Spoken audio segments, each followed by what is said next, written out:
ഈശോയിൽ എത്രയും സ്നേഹം നിറഞ്ഞവരെ, ഈ ജപമാല മാസത്തിൽ പരിശുദ്ധ അമ്മയെ കൂടുതൽ സ്നേഹിക്കാനും കൂടുതൽ അറിയുവാനും നമ്മൾ പരിശ്രമിക്കുകയാണ്.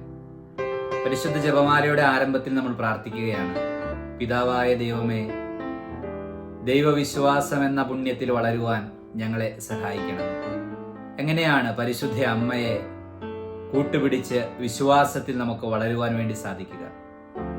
ലൂക്കായുടെ സുവിശേഷം 1-ാം അധ്യായം 42-ാമത്തെ തിരുവചനത്തിൽ എലിസബത്ത് പരിശുദ്ധ അമ്മയെ നോക്കി ഇപ്രകാരം പറയുകയാണ്: കർത്താവ് അരുളി ചെയ്ത കാര്യങ്ങൾ നിറവേറുമെന്ന് വിശ്വസിച്ചവൾ ഭാഗ്യവതി.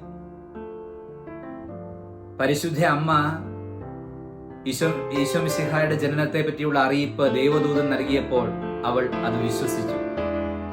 കാലിത്തൊഴുത്തിൽ പിള്ളക്കച്ചിയിൽ പൊതിഞ്ഞ് സാധാരണ കുഞ്ഞുങ്ങളെ പോലെ ഉണ്ണി മിശിഹായെ കണ്ടപ്പോൾ അവൾ വിശ്വസിച്ചു, ഇത് ലോകത്തിന്റെ രക്ഷകനായ മിശിഹായാണ്.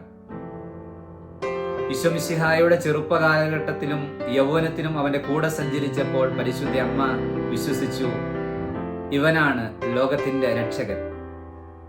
2 കള്ളന്മാരുടെ നടുവിൽ കുരിശിൽ തറയ്ക്കപ്പെട്ട് മരിച്ചപ്പോഴും പരിശുദ്ധ അമ്മ വിശ്വസിച്ചു, ആ കുരിശിൽ കിടന്ന് മരിച്ചത് ദൈവപുത്രനാണ് എന്നും അവൻ ലോകത്തിന്റെ പാപത്തിന്റെ മോചനത്തിനും ലോകത്തിന്റെ രക്ഷയ്ക്കും വേണ്ടിയാണ് കുരിശിൽ മരിച്ചതെന്നും.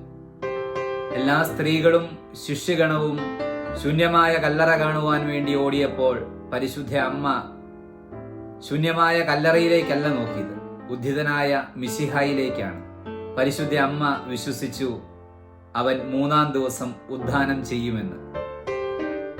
പ്രിയപ്പെട്ടവരെ, പരിശുദ്ധ അമ്മ കർത്താവിൽ പൂർണ്ണമായി വിശ്വസിച്ചതുപോലെ ഈ ജപമാല മാസത്തിലും ജപമാല ഉയർത്തിപ്പിടിക്കുമ്പോൾ ജപമാല മുത്തുകൾ എണ്ണി എണ്ണി ജപമാലകൾ അർപ്പിക്കുമ്പോൾ നമുക്കും വിശ്വസിക്കാം, ഏക കർത്താവായ മിശിഹായാണ് നമുക്കുള്ള രക്ഷകൻ.